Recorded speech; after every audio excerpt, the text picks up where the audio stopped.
ಈ ರೀತಿ ಇದಾಗಿ ಕೇಳಿ ನಾವೀಗ ಮನೆಯಲ್ಲಿ ಈ ರೀತಿ ಇಂಧನಗಳನ್ನು ಬಳಸ್ತೇವೆ. ಓಕೆ, ಅದೇ ರೀತಿ ಕೈಗಾರಿಕೆಗಳಲ್ಲಿ ಬಳಸತಕ್ಕಂಥ ಇಂಧನಗಳು ಕಲ್ಲಿದ್ದು, ಸೌದೆ, ಕರೆಂಟ್. ಹಾಗೆ ಡೀಸೆಲ್, ಪೆಟ್ರೋಲ್ ಮತ್ತು CNG. CNG ಅಂದ್ರೆ ಸಂಪೀಡಿತ ನೈಸರ್ಗಿಕ ಅನಿಲ. ಆಮೇಲೆ ಇದು ಬ್ಯೂಟೇನ್ ಗ್ಯಾಸ್. ಬ್ಯೂಟೇನ್ ಗ್ಯಾಸ್ ಅಂತ ಕೇಳಿದ್ರೆ LPG ಇಂಧನ, LPG. ಓಕೆ, ಇದು ಮನೆಯಲ್ಲಿ ಅಡಿಗೆ ಮಾಡಕ್ಕೂ LPG ಬಳಸ್ತೇವೆ. ಹಾಗೆ ವಾಹನಗಳನ್ನು ಓಡಿಸ್ಲಿಕ್ಕೆ ಸಹ ಈಗ ನಿಮ್ಗೆ ಗೊತ್ತಿದೆ, ಆಟೋ ರಿಕ್ಷಾ ಮತ್ತೆ ಒಮಿನಿ ಕಾರ್ಗಳಿಗೆ LPG ಗ್ಯಾಸ್ ಅನ್ನ ಬಳಕೆ ಮಾಡ್ತಾರೆ. ಇಲ್ಲಿ ಒಟ್ಟಾರೆ ನೀವು ಇವೆಲ್ಲ ದಹನ ಕ್ರಿಯೆಗೆ ಬೇಕಾಗಿರ್ತಕ್ಕಂಥ ಒಂದು ವಸ್ತುಗಳು, ಮುಖ್ಯ ವಸ್ತುಗಳು, ಕಚ್ಚಾ ವಸ್ತುಗಳು. ಹಂಗಾರೆ ಇವೆಲ್ಲ ಏನಿವು ದಹ್ಯ ವಸ್ತುಗಳು ಅಂತ ಕರೀತಾರೆ. ಏನ್ ಕರಿತೀವನ ದಹ್ಯ ವಸ್ತು ಅಂತಾರೆ. ಈಗ ಮೇಣಬತ್ತಿ ನೀವು ನೋಡಿದ್ರಿ, ಮೇಣಬತ್ತಿ ನೋಡಿರ್ಲ? ಮೇಣಬತ್ತಿ ದಹನ ಆಗೋದನ್ನ ನೋಡಿದ್ರಿ. ಅಂದ್ರೆ ಜ್ವಾಲೆಯೊಂದಿಗೆ ಏನಾಗುತ್ತೆ, ದಹನವಾಗುತ್ತೆ. ಮೇಣಬತ್ತಿ ಉರಿಯುವಿಕೆಯನ್ನ ನೀವು 7ನೇ ತರಗತಿಯಲ್ಲಿ ನೋಡಿದ್ದೀರಿ, ಕಲ್ತಿದ್ದೀರಿ. ಆ ಮೇಣಬತ್ತಿ ಏನಾಗುತ್ತೆ, ಒಂದು ಜ್ವಾಲೆಯೊಂದಿಗೆ ಉರಿಯಿತು. ಹಾಗಾದ್ರೆ ಈಗ ನಾವು ಆಟವನ್ನು ಆಡ್ತೇವೆ, ಆದ್ರೆ ಬೆಂಕಿಯ ಜೊತೆಗೆ ನಾವು ಆಟ ಆಡಲು ಬಹಳ ಎಚ್ಚರಿಕೆ ಇರಬೇಕು. ಆದ್ರೂ ಚಿಕ್ಕ ಮಕ್ಕಳಿದ್ದಾಗ ಏನ್ ಮಾಡ್ತಿದ್ವಿ ಅಂತ ಕೇಳಿದ್ರೆ, ಆ ಮೇಣಬತ್ತಿ ಹಿಡ್ಕೊಂಡು ಏನ್ ಮಾಡ್ತಿದ್ವಿ, ಅದನ್ನ ಈಗ ಈ ರೀತಿ ಮುಟ್ಟಿದ್ವಿ ಬೆಂಕಿಯನ್ನು. ಈ ರೀತಿ ಮುಟ್ಟೋದ್ರಿಂದ ನಮಗೆ ಬೆಂಕಿ ಹತ್ತಿದ್ದಿಲ್ಲ. ಯಾಕೆ ಅಂತ ಕೇಳಿದ್ರೆ, ಇಲ್ಲಿ ಜ್ವಾಲೆ ಇದೆಯಲ್ಲ, ಸಾಮಾನ್ಯವಾಗಿ ಕೆಂಪು ಜ್ವಾಲೆ, ಹಳದಿ ಜ್ವಾಲೆ, ನಂತರ ಒಳಗಡೆ ನೀಲಿ ಜ್ವಾಲೆ ಮತ್ತು ಬಿಳಿ ಜ್ವಾಲೆ ಅಂತ ಬರ್ತಾರೆ. ಹಾಗಾದ್ರೆ ಈ ಕೆಂಪು ಜ್ವಾಲೆ ಅಷ್ಟು ಉಷ್ಣವನ್ನ ಹೊಂದಿರಲ್ಲ. ಆ ಹಳದಿ ಜ್ವಾಲೆ ಸ್ವಲ್ಪ ಕೆಂಪು ಇದಕ್ಕಿಂತ ಜ್ವಾಲೆಗಿಂತ ಸ್ವಲ್ಪ ಹಳದಿ ಜ್ವಾಲೆ ಸ್ವಲ್ಪ ಉಷ್ಣ ಜಾಸ್ತಿ.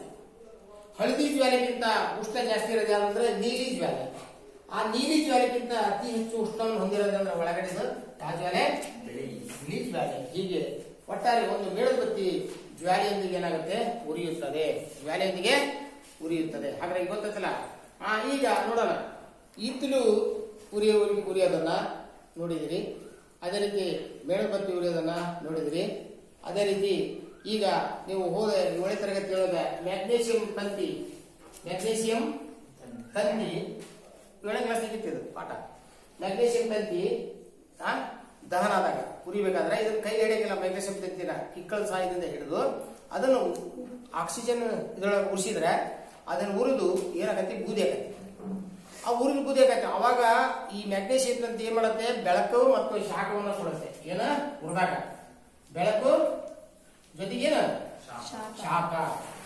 ಹಂಗಾರ ಈಗ ಅರ್ಥ ಮಾಡ್ತೇವೆ, ಯಾವುದೇ ಒಂದು ವಸ್ತು ದಹನವಾದಾಗ ಏನ್ ಬಿಡುಗಡೆ ಆಗುತ್ತೆ, ಬೆಳಕು ಮತ್ತು ಶಾಖ ಬಿಡುಗಡೆ ಆಗುತ್ತದೆ. ಅರ್ಥ ಆಯ್ತಾ? ಹಾಗಾದ್ರೆ ಈಗ ಇದ್ರ ಮೇಲೆ ತಿಳ್ಕೊಂಡೆ, ಯಾವುದೇ ಒಂದು ವಸ್ತು ಹೊರದಾಗ ಒಂದು ಪೇಪರ್ ಅನ್ನ ಬೆಂಕಿ ಕಡ್ಡಿಕರನ್ನು ಹಚ್ಚಿದ್ರೆ ಅದು ಕೊನೆಗೆ ಏನಾಗುತ್ತೆ, ಬೆಳಕು ಮತ್ತು ಏನ್ ಕೊಡುತ್ತೆ, ಶಾಖ ಕೊಡುತ್ತೆ ಮತ್ತು ಬೂದಿಯಾಗಿ ಉಳಿತೀವಿ. ಹೌದಲ್ಲ? ಇದು ದಹನ ಕ್ರಿಯೆ. ಈಗ ದಹನ ಕ್ರಿಯೆ ಎಂದರೆ ದಹನ ಕ್ರಿಯೆ ಅಂದ್ರೆ ಏನಂತೆ? ದಹನ ಕ್ರಿಯೆ ಎಂದರೆ ಒಂದು ವಸ್ತುವು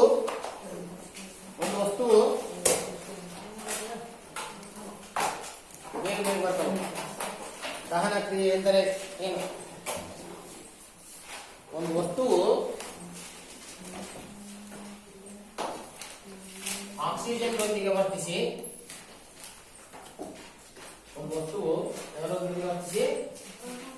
ಆಕ್ಸಿಜನ್ ನೊಂದಿಗೆ ವರ್ತಿಸಿ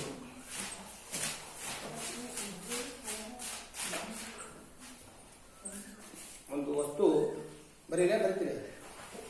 ಒಂದು ವಸ್ತು ಆಕ್ಸಿಜನ್ ನೊಂದಿಗೆ ವರ್ತಿಸಿ ಉಷ್ಣವನ್ನು ಬಿಡುಗಡೆ ಮಾಡುವ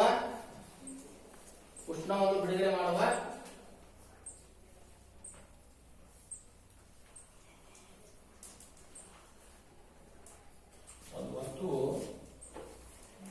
ಆಕ್ಸಿಜನ್ ನೊಂದಿಗೆ ವರ್ತಿಸಿ, ಓಟು ಅಂದ್ರೆ ಆಕ್ಸಿಜನ್ ನೊಂದಿಗೆ ವರ್ತಿಸಿ ಉಷ್ಣ ಬಿಡುಗಡೆ ಮಾಡುವ ರಾಸಾಯನಿಕ ಕ್ರಿಯೆಗೆ ಏನಂತ ಕರೀತಾರೆ? ದಹನ ಕ್ರಿಯೆ. ಹಂಗಾರ ದಹನ ಕ್ರಿಯೆ ಆಗ್ಬೇಕಾದ್ರೆ ಯಾವ ಎರಡು ವಸ್ತುಗಳು ಮುಖ್ಯ? ಯಾರು ಹೇಳ್ರಿ? ದಹನ ಕ್ರಿಯೆ ನಡಿಬೇಕಾದ್ರೆ ಯಾವ ಎರಡು ವಸ್ತುಗಳು ಮುಖ್ಯ? ಈಗ ನೆನ್ಪಿಟ್ಕರಿ, ದಹ್ಯ ವಸ್ತು ಏನ? ದಹ್ಯ ವಸ್ತು. ದಹ್ಯ ವಸ್ತು ಅಂದ್ರೆ ಉರಿಯುವ ವಸ್ತುವನ್ನ ಏನಂತ ಕರೀತಾರೆ?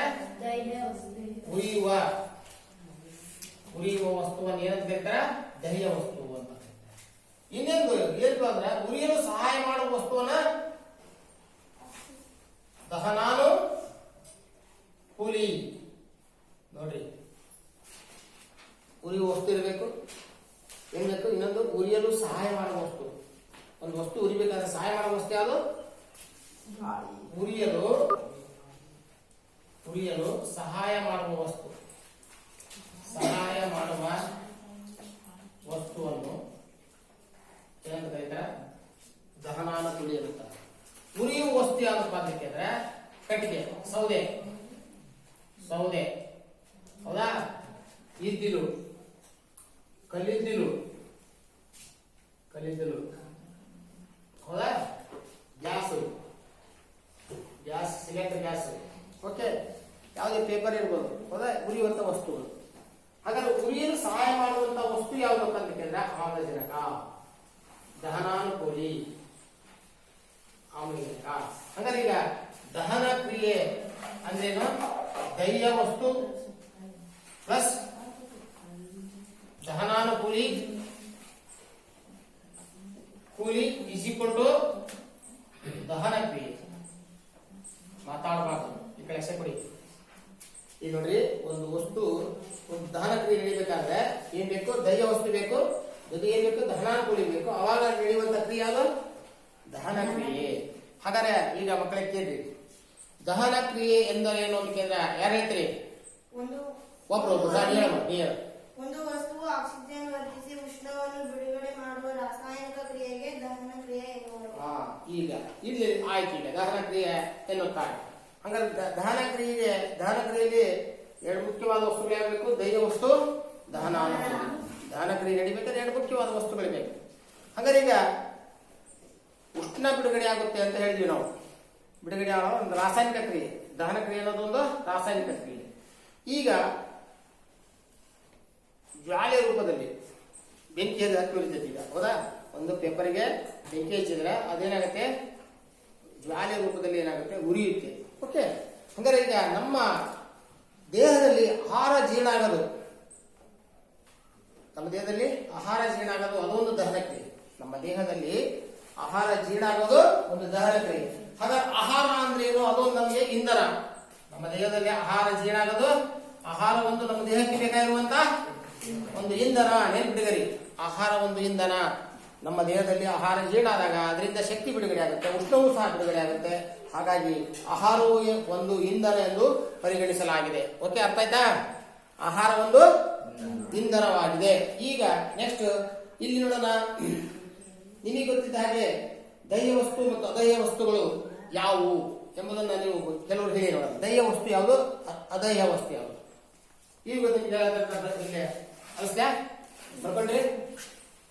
ಈಗ ದಹ್ಯ ವಸ್ತುಗಳು, ಅದಹ್ಯ ವಸ್ತುಗಳು ಅನ್ನೋದ್ರ ಬಗ್ಗೆ ಪಟ್ಟಿ ಮಾಡಬೇಕು. ದಹ್ಯ ಅಂದ್ರೆ ಉರಿ ವಸ್ತು, ಉರಿಲಾರ ವಸ್ತು. ನಾನೀಗ ಕೆಲವು ವಸ್ತುಗಳನ್ನು ಬರೀತೀನಿ. ಅವು ಯಾವ ಅಂತ ನೀವು ಹೇಳಬೇಕು. ಹಾಗೆ ಬರ್ತೀನಿ.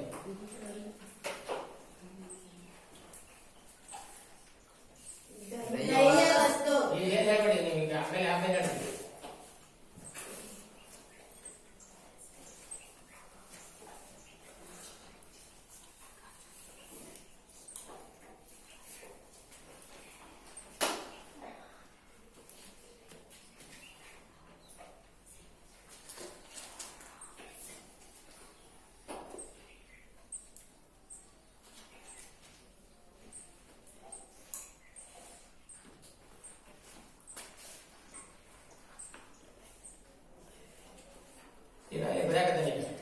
ಕಲ್ಲಿದ್ದಲು, ಮರ, ಕಲ್ಲು, ಗಾಜು, ಸೀಮೆ ಸುಣ್ಣ, ಈಥೇನ್ ಅನಿಲ, ಪೇಪರ್, ಪ್ಲಾಸ್ಟಿಕ್, ಕಬ್ಬಿಣ. ಓಕೆ, ಆಮೇಲೆ ಚೇರ್ ಕುರ್ಚಿ ಚೇರ್ ಅಂದ್ರೆ ಕುರ್ಚಿ, ಹೌದಾ? ಈಗ ಇಲ್ಲಿ ದೈವ ವಸ್ತುಗಳು ಅದೈವ ವಸ್ತುಗಳು ಯಾವುವು ಅನ್ನೋದನ್ನ ನಾನು ಯಾರು ಕೇಳ್ತೇನೆ ಅವ್ರು ಹೇಳ್ಬೇಕು. ಹೇಳ್ತೀರಿ? ದೈವ ವಸ್ತು ಅಂದ್ರೆ ಉರಿಯುವ ವಸ್ತು ಯಾವುದು, ಉರಿಯಲಾರದ ವಸ್ತು ಯಾವುದು? ಅದಯ್ಯ ಅಂದ್ರೆ ಏನು? ಉರಿಯಲಾರದ ವಸ್ತು. ಈಗ ನೀನ್ ಹೇಳ, ಕಲ್ಲಿದ್ದು ಉರಿಯುತ್ತೆ ಅಥವಾ ಇಲ್ವೋ?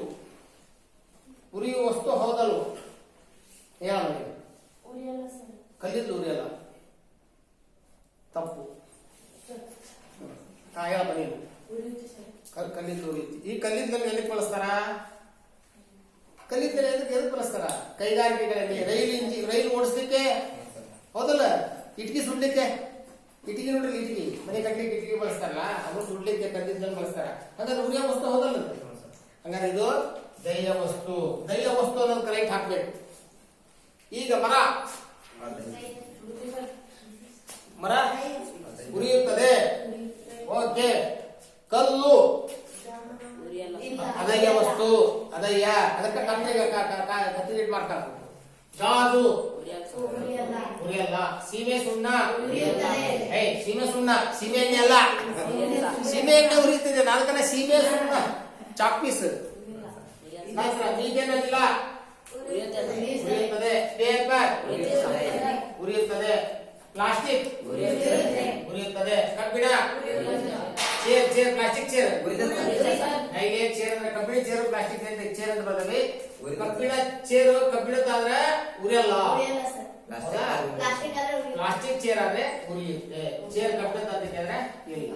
ಇಲ್ಲಿ ನೋಡ್ರಿ, ನಾನು ನೋಡಿದ್ರಾಗ ಒಂದು 5 ದೈವ ವಸ್ತುಗಳು, ಇನ್ನ 5 ಅದಯ್ಯ ವಸ್ತುಗಳು. ಅದಯ್ಯ ಅಂದ್ರೇನ? ಉರಿಯಲಾರದ ವಸ್ತುಗಳು. ಅರ್ಥ ಐತೆ? ಈಗ ದೈವ ವಸ್ತು ಮತ್ತೆ ಇನ್ನೊಂದು ದೈವ ವಸ್ತುಗಳ ಬಗ್ಗೆ ತಿಳ್ಕೊಂಡ್ರಿ. ಈಗ ಯಾವುದೇ ಒಂದು ವಸ್ತು ಉರಿಬೇಕಾದ್ರೆ ಮುಖ್ಯವಾಗಿರುವ ಅಂಶ ಯಾವುದು ಅಂತ ಕೇಳಿದ್ರೆ ಗಾಳಿ. ನೆನ್ಪಿಟ್ರಿ, ಗಾಳಿ ಉರಿಯುವಿಕೆಗೆ ಅವಶ್ಯಕವಾಗಿದೆ. ಗಾಳಿ ಇಲ್ಲದೆ ಯಾವ ವಸ್ತುಗಳು ಉರಿಯುವುದಿಲ್ಲ. ಆದ್ದರಿಂದ ಗಾಳಿ ಒಂದು ದಹನಾನುಕೂಲಿಯಾಗಿದೆ. ಗಾಳಿ ಒಂದು ದಹನಾನುಕೂಲಿಯಾಗಿದೆ. ಗಾಳಿ ಜೋರ ಬೀಸಿದ್ರೆ ಆ ವಸ್ತುಗಳು ಬೇಗ ಉರಿತವೆ. ಉದಾಹರಣೆಗೆ ಇತ್ತೀಚೆಗೆ ನಾವು ಮೂಡುಗಾಳಿ, ಈಗೆಲ್ಲ ಗಿಡಗಳು ಹುಲ್ಲುಗಳು ಎಲ್ಲ ಒಣಗಿದಾವೆ. ಎಲ್ಲರೂ ಒಂದು ಕಡ್ಡಿ ಕೇಳ್ಬಿಟ್ರೆ ಅದಕ್ಕೆ ಹೋಗುತ್ತೆ. ಅದೇ ಜೋರ ಗಾಳಿ ಬೀಸಿದ್ರೆ ಎಲ್ಲೂ ಕ್ಲೀನ್ ಸುತ್ಕೊಂಡು ಹೋಗುತ್ತೆ. ಒಟ್ಟಾರೆ ಒಂದು ವಸ್ತು ಉರಿಬೇಕಾದ್ರೆ ಏನ್ ಬೇಕು? ಗಾಳಿ ಅವಶ್ಯಕವಾಗಿದೆ. ವಸ್ತುಗಳು ಉರಿಯಲು ಮುಖ್ಯವಾಗಿ ಬೇಕಾಗಿರುವ ಅವಶ್ಯಕ ವಸ್ತು ಯಾವುದು? ಈಗ ಉದಾಹರಣೆ ಆಯ್ತು. ನಾನು ನಿಮಗೆ ಕಟ್ಟಿಗೆ ತಂದನಿ, ಸೌದೆ ಕಟ್ಟಿಗೆ ತಂದನಿ. ಈ ಕಟ್ಟಿಗೆಗೆ ಒಂದು ಚೆಂಬು ನೀರು ಹಾಕ್ಬಿಟ್ಟೆ. ಕಟ್ಟಿಗೆ ಹಾಕಿದೆ, ಒಂದು ಚೆಂಬು ನೀರು ಹಾಕಿದೆ. ಈಗ ಹೋಗಿ ಕಟ್ಟಿಗೆ ಉರಿಸಿ ನೋಡೋಣ. ಹೌದಾ? ಕಟ್ಟಿಗೆ ಉರಿಯುತ್ತಾ? ಯಾಕೆ ಉರಿಯಲ್ಲ? ತೇವಾಂಶ ನೀರಿರುತ್ತೆ. ಹೌದಾ? ಕಟ್ಟಿಗಳಿಗೆ ನೀರಿರುತ್ತೆ. ನೀರಿಲ್ಲ ಇರಬಾರ್ದು, ತೇವಾಂಶದಿಂದ ಕೂಡಿರಬಾರ್ದು. ದೈವ ವಸ್ತುಗಳು ಉರಿಬೇಕಾದ್ರೆ ತೇವಾಂಶ ಬಹಳ ಮುಖ್ಯ. ತೇವಾಂಶ ಇದ್ರೆ ವಸ್ತುಗಳು ಉರಿಯಲ್ಲ. ಹೌದಾ? ನೀರಿನ ಅಂಶ ಇದ್ರೆ ಉರಿಯಲ್ಲ. ತೇವಾಂಶ ಬಹಳ ಮುಖ್ಯ. ಬರೀ ಗಾಳಿ ಅಷ್ಟೇ, ಅದ್ರ ಜೊತೆಗೆ ಏನ್ ಬೇಕು? ಉಷ್ಣಾಂಶ ಬೇಕು. ತೇವಾಂಶ ಇದ್ದರೆ ವಸ್ತುಗಳು ಉರಿಯುವುದಿಲ್ಲ. ಅದೇ ಉಷ್ಣಾಂಶ ಇದ್ರೆ ವಸ್ತುಗಳು ಒಣಗಿದ್ರೆ ವಸ್ತುಗಳು ಒಣಗಿರಬೇಕು. ಅರ್ಥಾತ್ ವಸ್ತುಗಳು ಒಣಗಿದಾಗ ಮಾತ್ರ ದಹನ ಕ್ರಿಯೆ ಏನಾಗುತ್ತೆ? ಚೆನ್ನಾಗಿ ನಡೆಯುತ್ತದೆ. ಓಕೆ. ಈಗ ನೋಡೋಣ. ನಿಮಗೆ ದಹನ ಕ್ರಿಯೆ ಆಗ್ಬೇಕಂದ್ರೆ ಇಲ್ಲಿ ದಹನ ಕ್ರಿಯೆಯೊಳಗ 2 ಪ್ರಕಾರ ಇದೆ. ಪೂರ್ಣ ದಹನ, ಇನ್ನೊಂದು ಅಪೂರ್ಣ ದಹನ. ಪೂರ್ಣ ದಹನ ಮತ್ತು ಅಪೂರ್ಣ ದಹನ ಅಂದ್ರೆ ಏನಪ್ಪಾ ಅಂದ್ರೆ, ಈಗ ನಾನು ಹೇಳ್ತೇನೆ, ಒಂದು ಕಟ್ಟಿಗೆನ ಉರಿಸಾಕ್ತೇನೆ. ಆ ಕಟ್ಟಿಗೆ ಉರಿ ಹೊತ್ತಾಗ ಅಲ್ಲಿ ಆಕಸ್ಮಿಕವಾಗಿ ಆಮ್ಲಜನಕದ ಪ್ರಮಾಣ ಕಡಿಮೆ. ಅವಾಗ ಕಟ್ಟಿಗೆ ಪೂರ್ಣವಾಗಿ ಉರಿಯುತ್ತದೆ. ಆಮ್ಲಜನಕ ಹೆಚ್ಚಿನ ಪ್ರಮಾಣದಲ್ಲಿದ್ದಾಗ ಸಂಪೂರ್ಣ ದಹನ ಆಗುತ್ತೆ. ಆಮ್ಲಜನಕ ಏನಿದ್ದಾಗ ಪೂರ್ತಿ ಇದ್ದಾಗ, ಪೂರ್ಣ ಪ್ರಮಾಣದಲ್ಲಿ ಒದಗಿದಾಗ ಅಲ್ಲಿ ಇಂಧನ ಅಂದ್ರೆ ವಸ್ತುವು ಚೆನ್ನಾಗಿ ಉರಿಯುತ್ತೆ. ಆಮ್ಲಜನಕದ ಪೂರೈಕೆ ಕಡಿಮೆ ಆದಾಗ ದಹನ ಕ್ರಿಯೆ ಸಂಪೂರ್ಣವಾಗಲ್ಲ. ಅದನ್ನು ಅಪೂರ್ಣ ದಹನ ಅಂತ ಕರೀತಾರೆ. ಈಗ ನಿಮ್ಮ ಮನೆಯೊಳಗೆ ಸಿಲಿಂಡರ್ಗೆ ಏನ್ ಗ್ಯಾಸ್ ಸ್ಟೋವ್ ಐತಿ ಸ್ಟೋವ್. ಓಕೆ, ಆ ಸ್ಟೋವ್ನಾಗ 2 ಒಲೆಗಳು ಈ ಇಲ್ಲಿ ಚಿಕ್ಕ ಚಿಕ್ಕ ರಂಧ್ರಗಳದಾವ. ಒಂದು ದೊಡ್ಡ ಕಣ್ಣಿಂದ ಇದು ಸ್ಟೋವ್, ಇನ್ನೊಂದು ಸಣ್ಣ ಕಣ್ಣಿಂದ. ಇದು ದೊಡ್ಡ ಕಣ್ಣಿಂದ ಸ್ಟೋವ್. ಈ ದೊಡ್ಡ ಕಣ್ಣಿನ ಸ್ಟೋವ್ದಾಗ ಅಡಿಗೆ ದೊಡ್ಡ, ಸಣ್ಣ ಕಣ್ಣಿನ ಸ್ಟೋವ್ದಾಗ ಅಡಿಗೆ ನಿಧಾನ. ಓಕೆ, ಹಂಗಾರ ಅಡಿಗೆ ದೊಡ್ಡ ಪಾತ್ರೆ ಏನಾರ ಇಟ್ಟರೆ ಇದ್ರಾಗ ಇರ್ತಾವ ನಾವು. ಇನ್ನು ಸಣ್ಣ ಪಾತ್ರೆಗಳನ್ನ ಈ ಒಲೆ ಮ್ಯಾಗ ಇರ್ತವೆ. 2 ತರ ಒಲೆ ಇರ್ತವೆ. ಈಗ ಆಕಸ್ಮಿಕವಾಗಿ ನೀವೇನೋ ಪಾತ್ರೆ ಇಟ್ಟು ಏನ್ ಮಾಡಿದ್ರಿ ಅಂದ್ರೆ ಚಾ ಮಾಡ್ಬೇಕಂತ ಬಂದಿರಿ. ಈಗ ನಿಮ್ಮ ಮನೆಗೆ ಸರ್ ಬಂದ ಅಂತೇಳಿ ಚಾ ಮಾಡಾಕತ್ತೀರಿ. ಆಕಸ್ಮಿಕವಾಗಿ ಏನೋ ಆಗಿ ಈ ರಂಧ್ರಗಳದಾವಲ್ಲ ಅವೇನಾಗಿರೋ ಅಂತಂದ್ರೆ ಮುಚ್ಚಿಬಿಟ್ಟಾವ. ಅವೇನಾಗಿವು ಕಟ್ಕೊಂಡು ಏನೋ ಬಿದ್ದು. ಆವಾಗ ಈ ಕೆಳಗಿನಿಂದ ಗಾಳಿ ಇರ್ತಲ್ಲ, ಗಾಳಿ ಸರಿಯಾಗಿ ಪೂರೈಕೆ ಆಗಲ್ಲ. ಅವಾಗ ಏನಾಗತ್ತೆ ಅಂತಂದ್ರೆ ನೀಲಿ ಜ್ವಾಲೆ ಬರಲ್ಲ. ಹೆಂಗ್ ಬರುತ್ತೆ ಅದ್ರ ಬದಲಾಗಿ ಅಂತಂದ್ರೆ ಕೆಂಪು ಜ್ವಾಲೆ ಬರುತ್ತೋ ಅಥವಾ ಹಳದಿ ಬಂತು ಅಂತ ಕರೆ. ಈಗ ಕೆಂಪು ಅಥವಾ ಹಳದಿ ಜ್ವಾಲೆ ಬಂತಂದ್ರೆ ಇದು ಅಪೂರ್ಣ ದಹನ. ಎಂತ ದಹನ? ಅಪೂರ್ಣ ದಹನ ಅಂದ್ರೆ ದಹನ ಕ್ರಿಯೆಗೆ ಆಮ್ಲಜನಕದ ಕೊರತೆ ಉಂಟಾದ್ರೆ ಅಲ್ಲಿ ಉಂಟಾಗುವ ದಹನ ಕ್ರಿಯೆ ಅಪೂರ್ಣ ದಹನ. ಈ ರಂಧ್ರಗಳು ಸರಿಯಾಗಿ ಓಪನ್ ಆಗಿದ್ವು ಅಂದ್ರೆ ಆಕ್ಸಿಜನ್ ಪೂರೈಕೆ ಹೆಚ್ಚಾಗಿದ್ರೆ ಅಲ್ಲಿ ಸಂಪೂರ್ಣವಾಗಿ ಏನಾಗುತ್ತೆ ಅಂದ್ರೆ ಇಂಧನ ನಷ್ಟವಾಗೋದಿಲ್ಲ. ಹಾಗಾದ್ರೆ ಅದು ಎಂತ ಜ್ವಾಲೆ? ಅದು ನೀಲಿ ಜ್ವಾಲೆ ಬಂತಂದ್ರೆ ಇಂಧನ ನಷ್ಟ ಆಗೋದಿಲ್ಲ. ಮತ್ತೆ ಉಷ್ಣದ ಪ್ರಮಾಣ ಏನಾಗಿರುತ್ತೆ? ಹೆಚ್ಚಾಗಿರುತ್ತೆ. ಅಡಿಗೆ ಬೇಗ ಆಗುತ್ತೆ, ಸಮಯ ಹೆಚ್ಚಿಗೆ ತಗೊಳ್ಳಲ್ಲ. ನಂತರ ಪಾತ್ರೆಗಳ ತಳ ಕಪ್ಪಾಗಲ್ಲ. ನೀಲಿ ಜ್ವಾಲೆ ಬಂದ್ರೆ ನೋಡ್ರಿ, ನಿಮ್ಮ ಮನೆಯೊಳಗೆ ಹೋಗಿ ಪರೀಕ್ಷೆ ಮಾಡಿ. ನಿಮ್ಮ ಮನೆಯೊಳಗಿನ ಸ್ಟವ್ಗಳು ಉರಿದಾಗ ನೀಲಿ ಬಣ್ಣದಲ್ಲಿ ಜ್ವಾಲೆ ಬಂದರೆ ಪಾತ್ರೆಗಳ ತಳಭಾಗ ಕಪ್ಪಾಗುವುದಿಲ್ಲ. ಹಾಗಾದ್ರೆ ನಿಮ್ಮ ಮನೆಯೊಳಗಿನ ಸ್ಟೀಲ್ ಪಾತ್ರೆಗಳು ಎಲ್ಲವೂ ಕಪ್ಪಾಗಿವೆ ಎಂದರೆ ನಿಮ್ಮ ಮನೆಯಲ್ಲಿ ಬಳಸುವ ಸ್ಟವ್ಗಳು ಸರಿ ಇಲ್ಲ. ನಂತರ ಆ ಸ್ಟವ್ಗಳ ಮೇಲೆ ಇವ್ರು ತೆಗೆದು ಏನ್ ಮಾಡಬೇಕಂದ್ರೆ ತೆಗಿಬೇಕು. ರಂಧ್ರಗಳನ್ನ ಏನ್ ಮಾಡಬೇಕು? ಮುಚ್ಚಿದವಲ್ಲ ಅವು ತೆಗಿಬೇಕು. ಆದ್ರೆ ಸಪರೇಟ್ ಆಗಿ ಸಿಮೆಂಟ್ ಹಾಕಿ ಸುಟ್ಟು ಬೂದಿ ಮಾಡಿ ಅವುಗಳು ಏನ್ ಮಾಡಬೇಕು? ಒಂದು ಕ್ಲೀನ್ ಸೂಜಿ ತಗೊಂಡು ಕ್ಲೀನ್ ಮಾಡಬೇಕು. ಹಾಗಾದ್ರಿಂದ ನಮಗೆ ಹಳದಿ ಜ್ವಾಲೆ ಮತ್ತು ಕೆಂಪು ಜ್ವಾಲೆ ಬರೋದು ತಪ್ಪುತ್ತೆ. ಅವಾಗ ಇಂಧನ ಇಲ್ಲಿ ವೇಸ್ಟ್ ಆಗುತ್ತೆ. ಆ ರೀತಿ ಆದ್ರೆ ಪಾತ್ರೆಗಳು ಕಪ್ಪಾಗುತ್ತೆ. ಹಾಗಾದ್ರೆ ಯಾವ ಉರಿವಿಕೆ ಪಾಠ? ಪೂರ್ಣ ದಹನ ಪಾಠ, ಅಪೂರ್ಣ ದಹನ ಪಾಠ? ಪೂರ್ಣ ದಹನ ಅಂದ್ರೆ ಯಾವ ಜ್ವಾಲೆ ಬರುತ್ತೆ? ಪಾತ್ರೆಗಳು ಕಪ್ಪಾಗುವುದು. ಆದ್ರೆ ಇಂದ ಆಕ್ಸಿಜನ್ ಪೂರೈಕೆ ಕಡಿಮೆ ಆಗಿ ಅಲ್ಲಿ ಬರುವ ಜ್ವಾಲೆ ಹಳದಿ ಮತ್ತು ಕೆಂಪು. ಅವಾಗ ಪಾತ್ರೆಗಳ ಏನಾಗ ತಳ ಅವಾಗ ಅಂತ ದಹನವನ್ನು ಏನಂತ ಅಪೂರ್ಣ ದಹನ ಅಂತ. ಈಗ ಪೂರ್ಣ ದಹನ ಮತ್ತು ಅಪೂರ್ಣ ದಹನ ಅಂತ ಹೇಳಿ ತಿಳಿತ ಮಕ್ಕಳೇ. ಈಗ ಮತ್ತೆ ನೋಡೋಣ ಮುಂದೆ. ಈಗ ನೆಕ್ಸ್ಟ್, ಒಬ್ಬ ವ್ಯಕ್ತಿಯ ಬಟ್ಟೆಗೆ ಬೆಂಕಿ ಹತ್ತಿದಾಗ ಬೆಂಕಿಯನ್ನು ನಂದಿಸಲು ಆ ವ್ಯಕ್ತಿಗೆ ಏನನ್ನ ಕಂಬಳಿಯನ್ನು ಹೊದಿಸಲಾಗುತ್ತದೆ. ಏನನ್ನ ಹೊತ್ತಾರೆ? ಒಬ್ಬ ವ್ಯಕ್ತಿ ಬೆಂಕಿ ಹತ್ತಿದಾಗ ಆ ವ್ಯಕ್ತಿಗೆ ಏನನ್ನ ಹೊತ್ತಾರೆ? ಕಂಬಳಿಯನ್ನು ಹೊತ್ತಾರೆ. ಆ ಕಂಬಳಿನ ಹಚ್ಚೋ ಉದ್ದೇಶ ಏನು?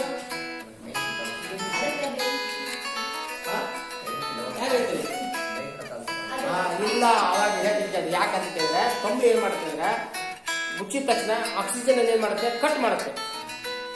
ಕಂಬಳಿ ಬೆಚ್ಚಗಿರುತ್ತೆ, ಹೌದಾ?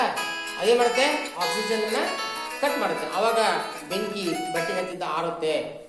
ಅರ್ಥ ಹೇಳೋದು ಗೊತ್ತಾಯ್ತಾ? ಈಗ ಒಬ್ಬ ವ್ಯಕ್ತಿಗೆ ಬಟ್ಟೆಗೆ ಬೆಂಕಿ ಹತ್ತಿದಾಗ ಅವರಿಗೆ ಕಂಬಳಿಯನ್ನು ಹೊಚ್ಚುತ್ತಾರೆ. ನೀವು ಈಗಾಗಲೇ ಕೇಳಿರ್ಬೋದು. ಕಂಬಳಿ ಹೊಚ್ಚಿದ ತಕ್ಷಣ ಏನಾಗುತ್ತೆ? ಆಕ್ಸಿಜನ್ ಕಟ್ಟಾಗಿ ಏನಾಗುತ್ತೆ? ಬೇಗ ಬೆಂಕಿ ಆರುತ್ತೆ. ಜೊತೆಗೆ ಬೆಂಕಿ ಹತ್ತಿದಾಗ ಮಣ್ಣು ಉಪ್ತಾರ ನೋಡಿದಿರಿ? ಈಗ ಮನೆಗೆ ಎಲ್ಲಿ ಬೆಂಕಿ ಹತ್ತಿದ್ರೆ ನೀರು ಸಿಗ್ಲಿಲ್ಲ ಏನ್ ಮಾಡ್ತಾರ? ಈಗ ಎಲ್ಲರ ಒಂದ್ ಕಡೆ ಬೆಂಕಿ ಹಚ್ಚಿದಾಗ ಅಲ್ಲಿ ಬೇಕಾದ್ರೆ ಮರಳ ಉಗ್ರಿ ಅಲ್ಲೇನಾಗತ್ತೆ? ಯಾಕಂತ ಕೇಳಿದ್ರೆ ಮರಳು ಹಾಕಿದ ತಕ್ಷಣ ಅಲ್ಲಿ ಆಮ್ಲಜನಕದ ಕೊರತೆ ಏನಾಗತ್ತೆ? ಕಡಿಮೆ ಆಗತ್ತೆ. ಆಮ್ಲಜನಕ ಕೊರತೆ ಉಂಟಾಗಿ ಅಲ್ಲಿ ದಹನ ಕ್ರಿಯೆ ನಿಲ್ಲುತ್ತೆ. ವಸ್ತುಗಳು ಉರಿಯೋದು ಕಡಿಮೆ ಆಗುತ್ತೆ. ಈಗ ನೀವು ಅಂತ ಅನುಭವಗಳನ್ನ ಯಾರಾದ್ರೂ ಹೇಳಿ ನೋಡೋಣ. ಈಗ ಮನೆಗೆ ಬೆಂಕಿ ಹಚ್ಚಿದಾಗ ನೀರನ್ನು ಸ್ಪೀಡ್ ಹಿಡಿತಾರೆ. ಹಿಡಿದಾಗ ಆಟೋಮೆಟಿಕ್ಲಿ ಬೆಂಕಿ ಆರುತ್ತೆ, ಹೌದಾ? ಈಗ ಮನೆಗೆ ಬೆಂಕಿ ಮತ್ತು ದೊಡ್ಡ ದೊಡ್ಡ ಕಾರ್ಖಾನೆಗಳು ಗೋಡೌನ್ಗಳಲ್ಲಿ ಬೆಂಕಿ ಹತ್ತಿದಾಗ ಮೂಲೆಯೊಳಗೆ ಏನು ಇಟ್ಟಿರ್ತಾರೆ?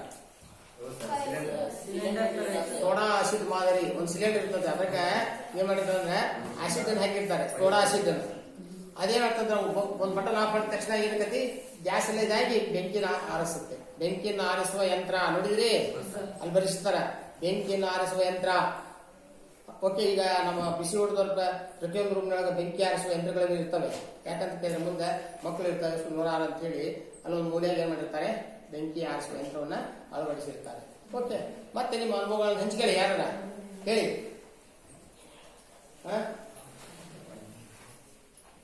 ನಿಮ್ಗೆ ಯಾರ್ಯಾರ ಒಂದು ಕಾಗದ ಸುಡೋದು ನಿಮ್ಗೆ ಅನುಭವ ಇದೆಯಾ? ಕಾಗದ ಸುಡೋ ಅನುಭವ ಇದೆಯಾ? ಹೇಳಿ ನೋಡೋಣ, ಯಾರ ಮಾಡಿದ್ರಿ ನೀವು? ಆಮೇಲೆ ಗಾಜಿನ ಕಡ್ಡಿನ ಇದು ಅಂತಲ್ಲ ಹೊಡೆದಿರ್ತಾವ ಬಳೆ, ಅವನು ಸುಟ್ಟು ಅಥವಾ ನಿಮ್ಮ ಸೀಮೆಎಣ್ಣೆ ದೀಪ, ಚಿಮ್ನೆಣ್ಣೆ ದೀಪ ನೋಡಿರಲ್ಲ, ಅದು ಉಸಿ ನೋಡಿದ್ರೆ, ಅನುಭವ ನೋಡಿದ್ರೆ, ಅಥವಾ ನಿಮ್ಮ ಕಣ್ಣುಗಳಿಂದ ಸ್ಪಷ್ಟವಾಗಿ ಆ ಜ್ವಾಲೆಯ ಪ್ರಖರತೆಯನ್ನ ನೀವು ಕಂಡಿದ್ದೀರಾ? ನೋಡಿದ್ರಿ? ಮೇಣಬತ್ತಿ ಜ್ವಾಲೆ ನೋಡಿದಿರಿ? ಸರಿ. ಹಾಗಾದ್ರೆ ಈಗ ನಾವು ಯಾವ್ದಾದ್ರು ಒಂದು ಕಟ್ಟಿಗೆ ಕರಗಿದ್ಲನ್ನ ಉಳಿಸ್ಬೇಕಾದ್ರೆ ನಾವು ಸೀಮೆ ಎಣ್ಣೆಯನ್ನ ಯಾಕೆ ಬಳಸ್ತೇವೆ? ಯಾರು ಹೇಳ್ತೀರಿ?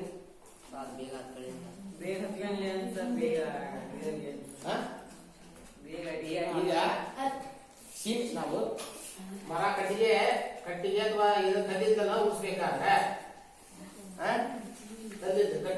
ಕಲ್ಲಿದ್ದನ್ನ ಉಳಿಸ್ಬೇಕಪ್ಪ, ಬೇಗ ಹತ್ತಲಿ. ಅದಕ್ಕೆ ನಾವ್ ಏನ್ ಮಾಡ್ತೇವೆ? ಸೀಮೆಎಣ್ಣೆ ಸುಡ್ತೇವೆ. ಏನೇ ಸುಡ್ತೀವಿ? ಸೀಮೆಎಣ್ಣೆ ಸುಡ್ತೀವಿ. ಆ ಸೀಮೆಎಣ್ಣೆ ಸುಡಿದಾಗ ಅವು ಬೇಗ ಹಚ್ಕೊಳ್ಬೋದು. ಯಾಕೆ ಸೀಮೆಎಣ್ಣೆ ಹಚ್ಚುವ? ಹಂಗ ಯಾಕೆ ಹಚ್ಚಬಾರ್ದು? ಪೇಪರ್ ಹಚ್ಚಿದ್ರೆ ಅದೇನಾಗುತ್ತೆ, ಬೇಗ ಹಚ್ಕೊಂಡು ಬಿಡ್ತದೆ. ಅದೇ ಕಟ್ಟಿಗಿನ ಕಲ್ಲಿದ್ದನ್ನ ಹಚ್ಬೇಕಾದ್ರೆ ಬಹಳ ಹೂ ಬೇಕು, ಬಹಳ ಶ್ರಮ ಪಡಬೇಕು. ಅದೇ ಒಂದು ಸ್ವಲ್ಪ ಸೀಮೆಎಣ್ಣೆ ಅಥವಾ ಪೆಟ್ರೋಲ್ ಯಾವ್ದಾರ ಡೀಸೆಲ್ ಅನ್ನ ಸ್ವಲ್ಪ ಅವುಗಳ ಮೇಲೆ ಹಾಕಿದ್ರೆ ಸಡನ್ ಒಂದು ಬೆಂಕಿ ಕಟ್ಟಿ ಕರ್ದು ಹೋಗಿದ್ರೆ ಸಾಕು, ಹಚ್ಚಿ ಬಿಡೋದು. ಯಾಕೆ? ಒಂದು ಕ್ರಿಯೆ, ದಹನ ಕ್ರಿಯೆ ಆಗ್ಬೇಕಾದ್ರೆ ಕೇಳಿ, ಅಲ್ಲಿ ಜ್ವಲನ ತಾಪ ಅಂದ್ರೆ ವಸ್ತುಗಳ ತಾಪ ಇಷ್ಟಿರ್ಬೇಕಂತ ಇರುತ್ತೆ. ಹಾಗಾಗಿ ಅವು ಸೀಮೆ ಎಣ್ಣೆ, ಡೀಸೆಲ್, ಪೆಟ್ರೋಲ್ ಅಲ್ಲ, ಆ ವಸ್ತುಗಳ ತಾಪವನ್ನು ಹೆಚ್ಚಿಸ್ತವೆ. ಆ ವಸ್ತುಗಳ ತಾಪ ಹೆಚ್ಚಿದಂತೆ ಒಂದು ಗಡ್ಡಿ ಕೆಳಗೆ ದೂರಿಂದ ಹಿಂಗೆ ಹೋಗೋದ್ರೆ ಸಾಕು, ಬೆಂಕಿ ಹತ್ತೋಡುತ್ತೆ. ಅದಕ್ಕೆ ಏನಂತ ಕರೀತಾರ? ಜ್ವಲನ ತಾಪ. ಬರ್ತಾರೆ, ಜ್ವಲನ ತಾಪ ಅಂದ್ರೆ ಏನಂತ ಬರ್ತಾರೆ? ಜ್ವಲನ ತಾಪ, ಜ್ವಲನ ತಾಪ ಎಂದರೇನು? ಉತ್ತರ ಬರ್ಕಡಿ. ವಸ್ತುವೊಂದಕ್ಕೆ ಬೆಂಕಿ ಹತ್ತಿಕೊಳ್ಳುವ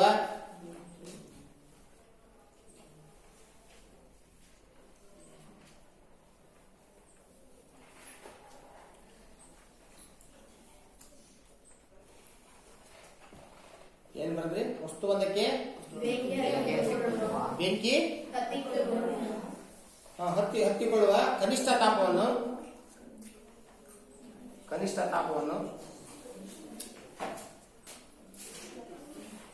ಏನ್ ಕರೀತಾರೆ?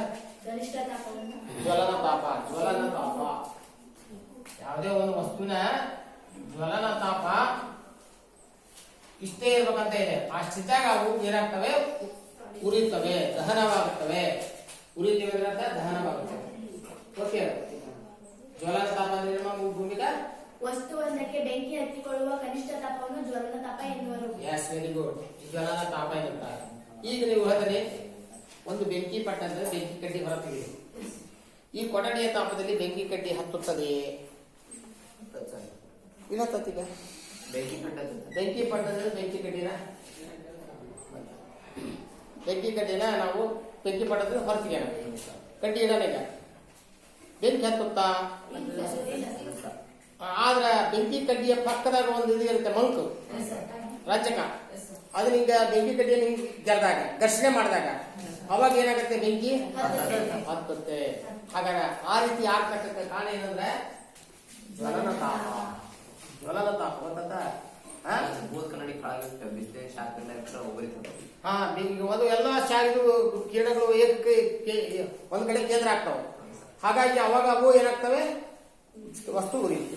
ಭೂತ್ ಕನ್ನಡಿ ಉಷ್ಣಾಂಶ ಎಲ್ಲಾ ಕಿರಣಗಳು ಒಂದ್ ಕಡೆ ಸೇರ್ಕೋದ್ರಿಂದ ಆ ಭಾಗದ ಉಷ್ಣ ಏನಾಗತ್ತೆ? ಹೆಚ್ಚಾಗುತ್ತೆ. ಆವಾಗ ವಸ್ತುಗಳು ಉರಿಯುತ್ತವೆ. ಅರ್ಥದ? ನೀರು. ಹಾಗಾದ್ರೆ ಈಗ ಜ್ವಲನ ತಾಪ ಅಂದ್ರೆ ಗೊತ್ತಾಯ್ತು. ಈಗ ಯಾವಾಗ ದಹ್ಯ ವಸ್ತು ಉರಿಯುವುದಿಲ್ಲ ಅಂದ್ರೆ ದಹ್ಯ ವಸ್ತುವು ತನ್ನ ಜ್ವಲನ ತಾಪಕ್ಕಿಂತ ಕಡಿಮೆ ಉಷ್ಣತೆ ಇರುವವರೆಗೂ ಏನಾಗೋದಿಲ್ಲ, ಅದು ಹೊತ್ತಿಕೊಳ್ಳುವುದಿಲ್ಲ. ಏನ ಒಂದು ದಹ್ಯ ವಸ್ತುವಿನ ಜ್ವಲನ ತಾಪ ಏನಾಗೋದು ಕಡಿಮೆ ಇದ್ರೆ, ಉಷ್ಣತೆ ಕಡಿಮೆ ಇದ್ರೆ ವಸ್ತುಗಳು ಉರಿಯೋದಿಲ್ಲ. ಅದಕ್ಕೆ ನಾನು ಆಮೇಲೆ ಕಟ್ಟಿಗೆ ಸ್ವಲ್ಪ ನೀರು ಸುರಿದ್ರೆ ಅವಾಗ ಬೆಂಕಿ ಹತ್ತುತ್ತಾ ಇಲ್ಲ. ಯಾಕಂದ್ರೆ ಉಷ್ಣಾಂಶ ಏನಾಗಿರುತ್ತೆ, ಕಡಿಮೆ ಇರುತ್ತದೆ. ಉಷ್ಣಾಂಶ ಕಡಿಮೆ ಇದ್ದರೆ ಏನಾಗೋದಿಲ್ಲ, ದಹನ ಕ್ರಿಯೆ ಆಗೋದಿಲ್ಲ. ಅರ್ಥ ಆಯ್ತಾ? ಈಗ ಮಕ್ಕಳೇ ನೋಡೋಣ.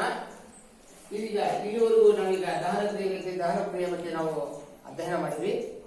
ಈ ದಹನ ಕ್ರಿಯೆಗೆ ಆಗ್ಬೇಕಾದ್ರೆ ದಹ್ಯ ವಸ್ತು ದಹನಾನುಕೂಲಿ ಬೇಕು ಅಂತ ನಮ್ಗೆ ಈಗಾಗಲೇ ಹೇಳಿದೆ. ಹಂಗಾರೆ ದಹ್ಯ ವಸ್ತು ಅಂದ್ರೇನು, ದಹನಾನುಕೂಲಿ ಅಂದ್ರೆ ಏನಂತ ಹೇಳಿದ್ವಿ. ಆಮೇಲೆ ದಹ್ಯ ಮತ್ತು ಅದಹ್ಯ ವಸ್ತುಗಳು ಯಾವುವು, ದಹನ ಕ್ರಿಯೆ ಆಗ್ಬೇಕಾದ್ರೆ ಏನ್ ಬೇಕು, ಗಾಳಿ ಅವಶ್ಯಕ ಮತ್ತು ಇನ್ನೊಂದು ಯಾವುದು ಉಷ್ಣಾಂಶ ಅವಶ್ಯಕ. ಹೌದಾ? ಹಾಗಾಗಿ ವಸ್ತುವಿನ ಜ್ವಲನ ತಾಪ ತುಂಬಾ ಮುಖ್ಯವಾಗಿರುತ್ತದೆ. ಹಾಗಾಗಿ ಈ